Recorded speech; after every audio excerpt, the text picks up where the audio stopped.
আমার নাম তাজুল ইমাম। আমি একজন মুক্তিযোদ্ধা। ১ নম্বর সেক্টরে ১০৮ নম্বর গেরিলা প্লাটুনের টোয়াইসি এবং ভারপ্রাপ্ত কমান্ডার হিসেবে যুদ্ধ করেছি।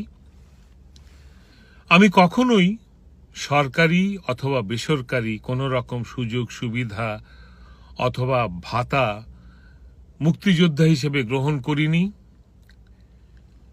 কখনো দাবিও করিনি।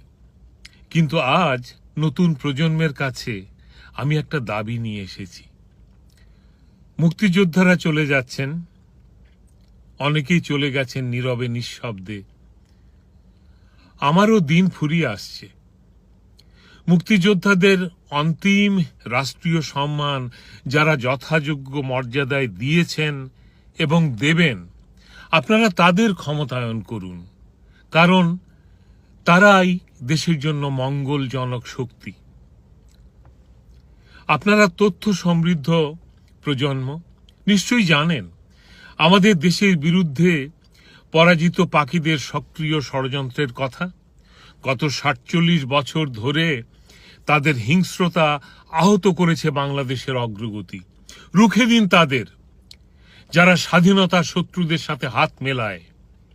শেষ প্রার্থনা, অন্তিম শয়ানে যাবার আগে আমার কফিন যেন ঢাকা থাকে বাংলাদেশের জাতীয় পতাকায়। আপনাদের ধন্যবাদ।